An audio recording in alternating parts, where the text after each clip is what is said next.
ನಮಸ್ಕಾರ, ರಿವ್ಯೂ ಚಾನಲ್ಗೆ ಸ್ವಾಗತ. ನಾನು ಸೌಖ್ಯ ಗಾಂಬ್ಕರ್. ಈಗ ಸಿದ್ದರಾಮಯ್ಯನವರು ಮತ್ತು ಡಿ ಕೆ ಶಿವಕುಮಾರ್ ಅವ್ರ ನಡುವೆ ಎಲ್ಲ ತಣ್ಣಗಾಗಿದೆ. ತಾತ್ಕಾಲಿಕವಾಗಿ ಮಧ್ಯಂತರ ತೀರ್ಪು ಪ್ರಕಟವಾಯಿತು ಹೈಕಮಾಂಡಿಂದ ಅನ್ನೋದನ್ನು ನೋಡಿದ್ವಲ್ಲ. ಸೆಷನ್ ಶುರುವಾಗ್ತಿರೋ ಸಮಯದಲ್ಲಿ ಜಟಾಪಟಿ ಬೇಡ ಅಂತ. ಇದರ ನಡುವೆ ಒಂದು ಮೆಗಾ ಟ್ವಿಸ್ಟ್ ಇಡ್ತಿದೆ ಈಗ ಸಿದ್ದು ಕ್ಯಾಂಪ್. ಇಡೀ ಅಧಿಕಾರ ಹಂಚಿಕೆ ಪ್ರಾಸೆಸ್ಗೆ, CM ಕುರ್ಚಿ ಹಸ್ತಾಂತರದ ವಿಷಯಕ್ಕೆ ಅತಿ ದೊಡ್ಡ ತಿರುವನ್ನು ಕೊಡ್ತಾ ಇದೆ ಈಗ ಸಿದ್ದು ಬಣ. ಕೈಪಾಳ್ಯದಲ್ಲಿ ಹಾಗಾದರೆ ಚರ್ಚೆ ಆಗ್ತಿರೋ ಹೊಸ ವಿಷಯ ಏನು, DK ಕ್ಯಾಂಪ್ ಪಡ್ಕೊಂಡಿರೋ ಸಂದೇಶ ಏನು, ಅದನ್ನು ನೋಡ್ತಾ ಹೋಗೋಣ. ಮಿಸ್ ಮಾಡಿದ್ರೆ ನಮ್ಮ ಚಾನಲ್ನ ಸಬ್ಸ್ಕ್ರೈಬ್ ಮಾಡಿ, ನಿಮ್ಮ ಅಭಿಪ್ರಾಯ ಕಮೆಂಟ್ ಮಾಡಿ ತಿಳಿಸಿ. ಎಸ್ ವೀಕ್ಷಕರೇ, ಒಂದು ಕಡೆ DK ಶಿವಕುಮಾರ್ ಅವ್ರ ನಿವಾಸಕ್ಕೆ ಬ್ರೇಕ್ಫಾಸ್ಟ್ ಮೀಟಿಂಗಿಗೆ ಸಿದ್ದರಾಮಯ್ಯನವ್ರ ಕರೆ ಬಂದಿದೆ. ಸಿದ್ದರಾಮಯ್ಯನವ್ರ ಮನೇಲಾಯಿತು, ಈಗ DK ಮನೇಲಾಗುತ್ತೆ. ಈ ಮೂಲಕ ಒಂದಾಗಿದ್ದಾರೆ ಅನ್ನೋ ಸಂದೇಶ ಕೊಡಬೇಕು. ಇದು ರಾಹುಲ್ ಗಾಂಧಿಯವರ ಕಟ್ಟಾಜ್ಞೆ. ವೇಣುಗೋಪಾಲ್ ಅವರಿಂದ ಕರೆ ಬಂದ ಮೇಲೇ ಇದೆಲ್ಲ ಆಯಿತು, ಪ್ಯಾಚಪ್ ವರ್ಕು. ಇಷ್ಟು ಗೊತ್ತಿರೋದು ನಮಗೆ. ಅನಿವಾರ್ಯವಾಗಿತ್ತು ಸೆಷನ್ನಲ್ಲಿ ಪ್ರತಿಪಕ್ಷಗಳ ಬಾಯಿ ಮುಚ್ಚಿಸೋದಕ್ಕೆ, ಕಂಪ್ಲೀಟ್ ಆಗಿ ಡೈವರ್ಟ್ ಮಾಡೋ ರೀತಿಯಲ್ಲಿ ಶಾಸಕರು, ಸಚಿವರು ಎಲ್ಲರೂ ಮಾತಾಡ್ತಿದ್ದಾರೆ. ಒಂದು ಸಣ್ಣ ಹಿಂಟು ಹೊರಗಡೆ ಹೋಗಬಾರ್ದು ಅಂತ. DK ಬಣದಲ್ಲಿ ಒಳಗಡೆ ಆಗ್ತಿರೋ ಚರ್ಚೆ ಏನು ಹಾಗಾದರೆ, DK ಅತ್ಯಾಪ್ತರು ಹೇಳ್ತಿರೋ ವಿಷಯ, ಈಗ ಹೈಕಮಾಂಡ್ ಟೈಮ್ ತಗೊಂಡಿದೆ. ಜನವರಿ 1 ಸಂಕ್ರಾಂತಿ, ಜನವರಿ ಹೊಸ ವರ್ಷದ ಬಳಿಕ ಅಷ್ಟೊತ್ತಿಗೆ, ಸಂಕ್ರಾಂತಿ ಬರೋ ಅಷ್ಟೊತ್ತಿಗೆ ಹೈಕಮಾಂಡ್ ಮನವೊಲಿಸಿ ಸಿದ್ದರಾಮಯ್ಯವ್ರನ್ನ ಅವರಾಗೆ ಹೇಳಿಯೋ ರೀತಿ ಮಾಡಿ DK ಹೊಸ ವರ್ಷಕ್ಕೆ CM ಆಗ್ತಾರೆ. ಆ ನಂಬಿಕೆಯಲ್ಲೇ DK ಶಿವಕುಮಾರ್ ಅವರು ಕೂಡ ಸೈಲೆಂಟ್ ಆಗಿರೋದು ಸಂದೇಶ ಸಿಕ್ಕಿದೆ ಅನ್ನೋ ರೀತಿಯಲ್ಲಿ DK ಕ್ಯಾಂಪ್ ಮಾತಾಡ್ತಿದೆ. ಅದನ್ನೇ ಅಲ್ವಾ ನಾವು ಚರ್ಚೆ ಮಾಡಿದ್ದು, ಹೈಕಮಾಂಡ್ 1 ತಿಂಗಳು ಟೈಮ್ ಬೈ ಮಾಡಿರೋದು ಇದು ಅಂತ. ಆದರೆ ಸಿದ್ದು ಕ್ಯಾಂಪ್ ಕೊಟ್ಟಿರೋ ಮೆಗಾ ಟ್ವಿಸ್ಟ್ ಏನಪ್ಪ ಅಂತ ಕೇಳಿದ್ರೆ, ರಾಹುಲ್ ಗಾಂಧಿಯವರು ಈ ಅಧಿಕಾರ ಹಂಚಿಕೆಯ ಒಪ್ಪಂದಕ್ಕೂ ನನಗೂ ಸಂಬಂಧನೇ ಇಲ್ಲ ಅಂತಿದ್ದಾರೆ. ಅಂದರೆ ಸಿದ್ದು ಬಣ ಆಪ್ತರ ಬಳಿ, ಪತ್ರಕರ್ತರ ಬಳಿ ಇನ್ಸೈಡ್ ರಿಪೋರ್ಟ್, ಇದು ಅಧಿಕೃತವಾಗಿ ಹೊರಗಡೆ ಮಾತಾಡಿರೋದಲ್ಲ. ಏನಂತ ಹೇಳ್ಕೊಳ್ತಿದ್ದಾರೆ, ರಾಹುಲ್ ಗಾಂಧಿಯವರು ಈ ಛತ್ತೀಸ್ಗಢ ಮತ್ತು ರಾಜಸ್ಥಾನದ ವಿಷಯ ಕಣ್ಣು ಮುಂದೆ ಇರುವಾಗ ಈ ಅಧಿಕಾರ ಹಂಚಿಕೆ ಮ್ಯಾಟರ್ಗೆ ಕೈ ಹಾಕೋಕೆ ಹೋಗೋಕ್ಕಾಗಲ್ಲ, ಈ ಒಪ್ಪಂದ ಮತ್ತೊಂದು ಇದಕ್ಕೂ ನನಗೂ ಸಂಬಂಧ ಇಲ್ಲ ಅಂತ ಕಡ್ಡಿ ತುಂಡು ಮಾಡಿದಷ್ಟೇ ಕ್ಲಿಯರ್ ಆಗಿ ಅವರ ಸರ್ಕಲಲ್ಲಿ ಮಾತಾಡಿದ್ದಾರಂತೆ. ಈ ಒಪ್ಪಂದ ಆಗಿರೋದು ಹೌದಾ ಸರ್ ಅಂತ ಕೆಲವರು ಹಿರಿಯ ನಾಯಕರೆಲ್ಲ ಕೇಳಿದಾಗ ಕಡ್ಡಿ ತುಂಡು ಮಾಡಿದಷ್ಟೇ ಕ್ಲಿಯರ್ ಆಗಿ ಇದಕ್ಕೂ ನನಗೂ ಸಂಬಂಧ ಇಲ್ಲಪ್ಪ ಅಂತ ಹೇಳೇ ಬಿಟ್ಟಿದ್ದಾರೆ. ಸೊ ಇನ್ನೆಲ್ಲಿಂದ ಆಗತ್ತೆ ಅಧಿಕಾರ ಹಂಚಿಕೆ ಅಂತ ಈಗ ಸಿದ್ದು ಕ್ಯಾಂಪು ಮೆಗಾ ಟ್ವಿಸ್ಟ್ ಕೊಡ್ತಿದೆ. DK ಬಣಕ್ಕೆ ಒಂದು ಶಾಕ್ ಕೊಡ್ತಾ ಇದೆ.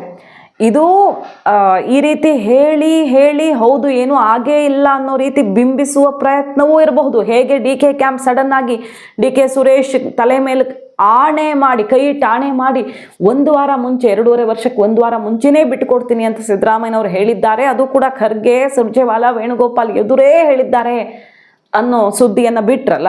ಇದು ಯಾರಿಗೂ ಗೊತ್ತಿರಲಿಲ್ಲ. ಈ ಸುದ್ದಿ ಹೊರಗಡೆ ಬಂದಾಗ ಎಲ್ಲ ಕಡೆ ಕಾಡ್ಗಿಚ್ಚಿನ ರೀತಿಯಲ್ಲಿ ಹಬ್ಬಿಕೊಳ್ತು. ಆಣೆ ಮಾಡಿ ಹೇಳಿದ್ದಾರಂತೆ ಸಿದ್ದರಾಮಯ್ಯ ಅಂತ.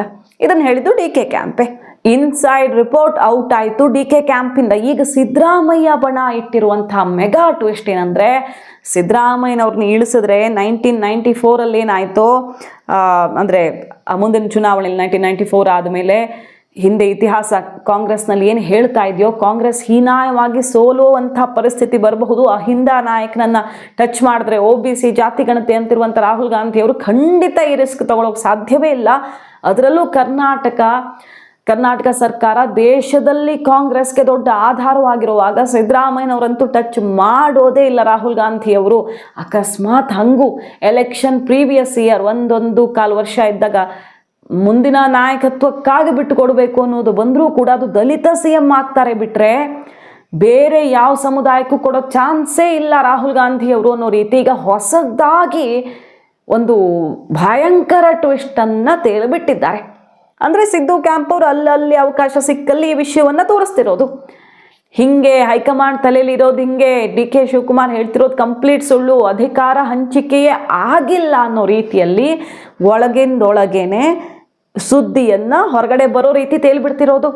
DK ಸುರೇಶ್ ಅವ್ರು ಹೇಳಿದ ಕಥೆಯೆಲ್ಲ ಸುಳ್ಳು, ಅಸಲಿಗೆ ಆಗಿರೋದೇ ಬೇರೆ ಅಂತ.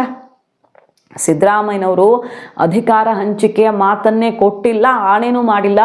ಇನ್ಫ್ಯಾಕ್ಟ್ ಒಂದು ಮಾತು ಬಂದಿತ್ತು, ಅಧಿಕಾರ ಹಂಚಿಕೆ ಅಂತ ಎಲ್ಲ ಏನು ಮಾಡೋದು ಮುಂದೆ, ಸರ್ಕಾರ ಸುಗಮವಾಗಿ ಹೋಗಬೇಕು ಅನ್ನೋ ವಿಷಯ ಬಂದಾಗ, ಸರ್ಕಾರ ರಚನೆ ಆಗುವ ಮುನ್ನ ಆಯಿತು ಆ ರೀತಿ ಬಿಟ್ಕೊಡ್ಬೇಕು ಅಂದರೆ ಒಂದು ಕಂಡೀಷನ್ ಅಂತ ಸಿದ್ದರಾಮಯ್ಯನವರು ಒಂದು ಕಂಡೀಷನ್ ಹಾಕಿದ್ರು ಅಂತ ಈಗ ಸಿದ್ದು ಕ್ಯಾಂಪ್ ಹೊಸದೊಂದು ವಿಷಯವನ್ನು ಇದು ಸೀಕ್ರೆಟ್ ಅಂತ ರಿವೀಲ್ ಮಾಡ್ತಿರೋದು ಅಧಿಕೃತವಾಗಲ್ಲ. ಒನ್ಸ್ ಅಗೇನ್ ಇದು ಇನ್ಸೈಡ್ ರಿಪೋರ್ಟ್. ಏನು ಸಿದ್ದರಾಮಯ್ಯನವರು ಮಲ್ಟಿಪಲ್ DCM ಆಗಬೇಕು, ಅಲ್ಪಸಂಖ್ಯಾತರು, ಹಿಂದುಳಿದ, ದಲಿತ, ವಿವಿಧ ಸಮುದಾಯಕ್ಕೆ ಸಂಬಂಧಪಟ್ಟಂತೆ 5 DCM ಬರಬೇಕು. DK ಶಿವಕುಮಾರ್ ಅವರು ಅಧ್ಯಕ್ಷರಾಗಿದ್ದಾರೆ, ಹೇಗೋ ಹಾಗೆ ಮುಂದುವರಿಲಿ. ಸರ್ಕಾರದಲ್ಲಿ ಅವರು ದೊಡ್ಡ ಕುರ್ಚಿಯನ್ನು ಬಯಸಬಾರ್ದು, ನನಗೆ ಹೇಗೆ ಬೇಕೋ ಆ ರೀತಿಯಲ್ಲಿ ನನ್ನ ಕ್ಯಾಬಿನೆಟನ್ನು ಡಿಸೈನ್ ಮಾಡಿಕೊಂಡು 2.5 ವರ್ಷ ನಡೆಸಿ ಆಮೇಲೆ ಬೇಕಿದ್ರೆ ಅವ್ರಿಗೆ ಬಿಟ್ಟುಕೊಡ್ತೀನಿ, ಅಲ್ಲಿ ತನಕ ಅವ್ರ ಸರ್ಕಾರದ ಭಾಗನೂ ಆಗಿರಬಾರ್ದು ಅನ್ನೋ ರೀತಿಯಲ್ಲಿ ಚರ್ಚೆ ಆಗಿತ್ತಂತೆ. ಅದಕ್ಕೆ DK ಶಿವಕುಮಾರ್ ಅವರು ಒಪ್ಪಲಿಲ್ಲ. ಅವರು DCM ಆದರು, ಅಧ್ಯಕ್ಷರಾಗೂ ಉಳ್ಕೊಂಡ್ರು, ಮಿನಿಸ್ಟ್ರಾಗಿ ದೊಡ್ಡ ದೊಡ್ಡ ಖಾತೆನೂ ತೊಗೊಂಡ್ರು, ಅವ್ರ ಕಡೆಯವ್ರನ್ನ ಮಿನಿಸ್ಟ್ರು ಮಾಡಿದ್ರು. ಇಷ್ಟೆಲ್ಲ ಆದಮೇಲೆ ಆ ಮಾತಿಗೆ ಯಾರೂ ಬೆಲೆ ಕೊಡಲಿಲ್ಲ ಅಂದಮೇಲೆ ಇನ್ನು ಒಪ್ಪಂದದ ಮಾತಿಗೆ ಸಿದ್ದರಾಮಯ್ಯನವ್ರು ಹೆಂಗೆ ಕಟ್ಟಿಬೀಳಕ್ಕಾಗತ್ತೆ? ಸುಮ್ಮನೆ ಮಾತು ಬಂದಿತ್ತು, ಅವತ್ತು ಚರ್ಚೆಗಳಾಗಿದ್ದು ಬಿಟ್ಟರೆ ಮಾತು ಕೊಟ್ಟಿಲ್ಲ ಸಿದ್ದರಾಮಯ್ಯನವರು. ಕೊಡೋದಾದರೆ ಇಂಥದ್ದೊಂದು ಕಂಡೀಷನ್ ಇತ್ತು, ಕಂಡೀಷನ್ ನೆರವೇರಿಲ್ಲ ಅಂದಮೇಲೆ ಸಿದ್ದರಾಮಯ್ಯನವ್ರು ಯಾಕೆ ಒಪ್ಕೊಳ್ತಾರೆ ಅನ್ನೋ ರೀತಿಯಲ್ಲಿ ಹೊಸ ಬಗೆಯ ಆಯಾಮಗಳನ್ನು ಸಿದ್ದು ಕ್ಯಾಂಪ್ ಈಗ ತೆರೆದಿಡ್ತಿರೋದು. ಅಂದರೆ ಈ 1 ತಿಂಗಳ ಗ್ಯಾಪ್ ಇದೆಯಲ್ಲ, DK ಕ್ಯಾಂಪ್ಗೇನಿದು ಹೈಕಮಾಂಡ್ ಮೇಲೆ ಫುಲ್ ನಂಬಿಕೆ. 1 ತಿಂಗಳಲ್ಲಿ ಮನವೊಲಿಸೋಕೆ ಅಂತಲೇ ತಗೊಂಡಿರೋದು ಇದು. ಸೋನಿಯಾ ಗಾಂಧಿಯವರ ಆದೇಶದಂತೆ ಅವ್ರೇನು ಹೇಳಿದ್ದಾರೆ, ಆದಷ್ಟು ಬೇಗ ಅದನ್ನು ಬಗೆಹರಿಸಬೇಕು, ಆದಷ್ಟು ಬೇಗ ಅವ್ರನ್ನ ಡೆಲ್ಲಿಗೂ ಕರೆಸೋಣ ಅಂತ ಹೇಳಿದ್ದಾರೆ ಸೋನಿಯಾ ಗಾಂಧಿಯವರು. ಮತ್ತು ಖರ್ಗೆಯವರಿಗೂ ಟಾಸ್ಕ್ ಕೊಟ್ಟಿದ್ದಾರೆ. ರಾಹುಲ್ ಗಾಂಧಿಯವ್ರಿಗೆ ಈ ವಿಚಾರದಲ್ಲಿ ಖರ್ಗೆ ಡಿಸೈಡ್ ಮಾಡ್ತಾರೆ ಅನ್ನೋ ರೀತಿಯಲ್ಲೇ ಸೋನಿಯಾ ಇನ್ಸ್ಟ್ರಕ್ಷನ್ ಇದೆಯಂತೆ. ಯಾಕಂದರೆ ಅವರದ್ದೇ ರಾಜ್ಯ ಇದು, ಬೇರೆ ರಾಜ್ಯಗಳದ್ದಾದ್ರೆ ಡಿಫ್ರೆಂಟು. ಖರ್ಗೆ ಅವ್ರಿಗೆ ಗೊತ್ತಿರೋಷ್ಟು ಚೆನ್ನಾಗಿ ಕರ್ನಾಟಕ ಪಾಲಿಟಿಕ್ಸ್ ಇನ್ಯಾರು ಅರಿಯೋಕ್ಕೆ ಸಾಧ್ಯ? ಖರ್ಗೆ ಅವರ ಅಭಿಪ್ರಾಯದ ಮೇರೆಗೇನೆ ನಿರ್ಧಾರ ಮಾಡೋಣ ಅಂತ ಸೋನಿಯಾ ಅವರು ಹೇಳ್ಬಿಟ್ಟಿದ್ದಾರೆ. ಸೊ ಇಷ್ಟೆಲ್ಲ ಆಗ್ತಿರೋದ್ರಿಂದ ಸೋನಿಯಾ ಗಾಂಧಿ ಅವ್ರು ಖಂಡಿತ ಕೈ ಬಿಡಲ್ಲ ಅನ್ನೋ ನಂಬಿಕೆಯಲ್ಲಿ DK ಇರೋದು. ಹೊಸ ವರ್ಷಕ್ಕೆ ಮ್ಯಾಕ್ಸಿಮಮ್ ಸಂಕ್ರಾಂತಿಗೆ ನಾನು CM ಆಗ್ತೀನಿ ಅಂತ ಅಂದುಕೊಂಡಿದ್ದಾರೆ ಅವರು. ಹಾಗಾಗಿ ಸೈಲೆಂಟ್ ಆಗಿದ್ದಾರೆ. ಅವ್ರು ನನ್ನ ಸಹೋದರರು, ನಾವು ಒಟ್ಟಿಗೆ ಇದ್ದೀವಿ, ಎಲ್ಲ ಒಗ್ಗಟ್ಟಿನ ಮಂತ್ರ, ಶಾಂತಿ ಮಂತ್ರ ಜಪ ಆಗ್ತಿದೆ. ಅವರ ಆಪ್ತರು ಮಾತ್ರ 1 ತಿಂಗಳಲ್ಲಿ ಅವರೇ CM ಅನ್ನೋ ನಂಬಿಕೆಯ ಮಾತುಗಳನ್ನು ಆಡ್ತಿದ್ರೆ, ಸಿದ್ದು ಬಣ ಈ 1 ತಿಂಗಳಲ್ಲಿ ನಮಗೆ ಸಿಕ್ಕಿರುವಂಥ 1 ತಿಂಗಳು ಕುತ್ತಿಗೆಗೆ ಬಂದಿತ್ತು, ಬೀಸೋದೊಣ್ಣೆಯನ್ನು ತಪ್ಪಿಸ್ಕೊಂಡಿದ್ದೀವಿ. ಈ 1 ತಿಂಗಳಲ್ಲಿ ನರೇಟಿವೇ ಚೇಂಜ್ ಮಾಡಿಬಿಡ್ಬೇಕು ಕಂಪ್ಲೀಟ್ ಆಗಿ. ಅಧಿಕಾರ ಹಂಚಿಕೆಯ ಒಪ್ಪಂದ ಮಾತು ಅನ್ನೋದೇ ಇರಲಿಲ್ಲ ಅನ್ನೋ ರೀತಿಯಲ್ಲಿ ಅದೇ ವಿಷಯ ಒಳಗಿಂದೊಳಗೆ ಹೊರಗಡೆ ಬಂದು ಕಡೆಗೆ ಹೈಕಮಾಂಡ್ ಮಟ್ಟದ ತನಕನೂ ಅದೇ ದೃಢವಾಗೋ ರೀತಿಯಲ್ಲಿ ಮಾಡಿಬಿಡಬೇಕು ಅಂತ ನಿಂತಂಗೆ ಕಾಣಿಸ್ತಿದೆ. ಎರಡೂ ಕಡೆಯಿಂದ ಜೋರು ತಯಾರಿ. ಈಗ ಹೊರಗಡೆ ಒಂದು ಮಾತು ಆಡಲ್ಲ, ಆದರೆ ಒಳಗಿಂದೊಳಗೆ ಕುದೀತಾ ಇದೆ. ಎಲ್ಲ ರೀತಿಯಲ್ಲೂ ಕೂಡ ಪ್ರಯತ್ನಗಳು ಸಾಗ್ತಾ ಇದ್ದಾವೆ. ಸಿದ್ದು ಕ್ಯಾಂಪ್ ಪ್ಲಾನ್ ಏನಂದರೆ, ರಾಹುಲ್ ಗಾಂಧಿಯವರು ಖಂಡಿತ ರಿಸ್ಕ್ ತಗೊಳ್ಳಲ್ಲ. ಯಾಕಂದರೆ ಪಶ್ಚಿಮ ಬಂಗಾಳ, ಅಸ್ಸಾಮು, ಕೇರಳ ಎಲ್ಲ ಎಲೆಕ್ಷನ್ಗಳು ಬರ್ತಿದ್ದಾವೆ. ತಮಿಳ್ನಾಡಿನಲ್ಲಿರ್ಬಹುದು, ಕೇರಳದಲ್ಲಿರಬಹುದು, ಬೇರೆ ಬೇರೆ ಕಡೆಗಳಲ್ಲಿ ಅಹಿಂದ ವೋಟ್ ಬ್ಯಾಂಕೇ ನಮಗೆ ಇಂಪಾರ್ಟೆಂಟು. ಅಂಥದ್ರಲ್ಲಿ ಸಿದ್ದರಾಮಯ್ಯವ್ರನ್ನ ಟಚ್ ಮಾಡ್ತಾರಾ, ಅದನ್ನೇ ನಾವು ಗಟ್ಟಿಯಾಗಿ ಇಟ್ಕೊಳ್ಳೋಣ ಅಂತ. ಆದರೆ DK ಕ್ಯಾಂಪ್ನ ವಾದ ಏನು? ಅಸ್ಸಾಂನಲ್ಲಿ, ಪಶ್ಚಿಮ ಬಂಗಾಳದಲ್ಲಿ, ತಮಿಳ್ನಾಡಿನಲ್ಲಿ ಸಿದ್ದರಾಮಯ್ಯನವ್ರು ಇನ್ಫ್ಲುಯೆನ್ಸ್ ಮಾಡ್ತಾರಾ? ಹಾಗಾದರೆ ಕೇರಳದಲ್ಲಿ ಒಂದು ಹಂತಕ್ಕೆ ಓಕೆ, ತಮಿಳ್ನಾಡಿನಲ್ಲಿ DMKನೇ ಅಲ್ಲಿ ಮೇಜರ್ ಆಗಿ DMK ವರ್ಸಸ್ AIADMK ರೀತಿಯಲ್ಲಿ ನಡೆಯುತ್ತೆ ಚುನಾವಣೆ. ಕಾಂಗ್ರೆಸ್ಸು ಮೇಜರ್ ರೋಲ್, ಅಂಥ ದೊಡ್ಡ ರೋಲನ್ನು ಪ್ಲೇ ಮಾಡುತ್ತೆ ಅಂತ ಅನ್ಸಲ್ಲ. ಅಂಥದ್ರಲ್ಲಿ ಸಿದ್ದರಾಮಯ್ಯ ಫ್ಯಾಕ್ಟರು ತಮಿಳ್ನಾಡಿನಲ್ಲಿ ಅಸ್ತವ್ಯಸ್ತ ಮಾಡೋವಷ್ಟು ವರ್ಕೌಟ್ ಆಗುತ್ತಾ?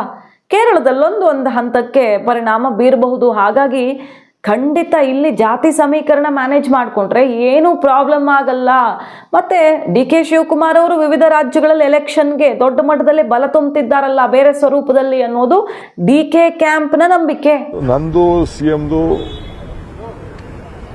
ಸಂಬಂಧಪಟ್ಟಂತ ವಿಚಾರ. ನಾವಿಬ್ಬರು ಬ್ರದರ್ಸ್ ಥರ ಕೆಲಸ ಮಾಡ್ಕೊಂಡು ಹೋಗ್ತಾ ಇದ್ದೀವಿ. ಗುಂಪು ಯಾವ ಗುಂಪು ಇಲ್ಲ, ಏನಿಲ್ಲ. ನೀವು ಗುಂಪು ಮಾಡ್ತಾ ಇದ್ದೀರಿ. DKದೊಂದು ಗುಂಪು, ಸಿದ್ದರಾಮಯ್ಯನವ್ರೊಂದು ಗುಂಪು, ಅವ್ರದ್ದೊಂದು ಗುಂಪು ಅಂತ ಮಾಡ್ತಾ ಇದ್ದೀನಿ. ನಾನು ಯಾವ ಗುಂಪು ಇಲ್ಲ. ನನ್ನ ಜೊತೆ 140 ಜನ ಇದ್ದಾರೆ. ಅರ್ಥ ಆಯ್ತಾ? ಯಾರು ಹುಟ್ಟುವಾಗ ಒಬ್ಬನೇ ಹುಡ್ತೀವಿ, ಸಾಯುವಾಗೂ ಒಬ್ಬರೇ ಇರ್ತೀವಿ. ಬಟ್ ಪಾರ್ಟಿ ಅಂತ ಅಂದಮೇಲೆ ಎಲ್ಲರೂ ಒಟ್ಟಿಗೆ ತೆಗೆದುಕೊಂಡು ಹೋಗ್ತೀವಿ. ಸೊ ಅದರಿಂದ ನೀವೇನು ಚಿಂತೆ ಮಾಡಕ್ ಹೋಗಬೇಡಿ.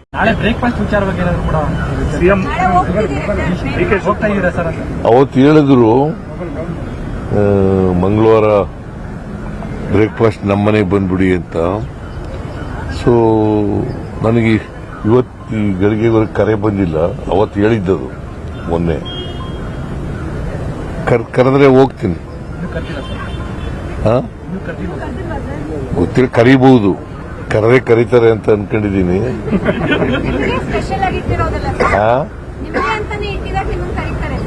ಹೌದಾ, ಇನ್ನೂ ಕರಿಬಹುದಮ್ಮ. ಯಾವ ಗೊಂದಲನೂ ಕೂಡ ಇಲ್ಲ.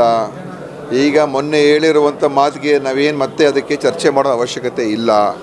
ಸ್ಪಷ್ಟವಾಗಿ ಹೇಳಿದ್ದಾರೆ, ನಾವು ಕೇಂದ್ರದ ನಮ್ಮ ಹೈಕಮಾಂಡ್ ಅವರು ಹೇಳುವ ಪ್ರಕಾರ ನಾವು ನಡೀತೀವಿ ಅಂತ ಹೇಳಿದ ಮೇಲೆ ಇನ್ನು ಅದ್ರ ಮೇಲೆ ಇಷ್ಟು ನೋಡಿ, ಇನ್ನೊಂದು ಇಷ್ಟು ಜವಾಬ್ದಾರಿಯುತವಾಗಿ ಒಬ್ಬರು ಮುಖ್ಯಮಂತ್ರಿ ನಡ್ಕೊಳ್ತಾ ಇದ್ದಾರೆ ಅಂತ ಹೇಳಿದ್ರೆ ನಾವು ಅವರಿಗೆ ಪ್ರಶಂಸೆ ನೀಡಬೇಕು.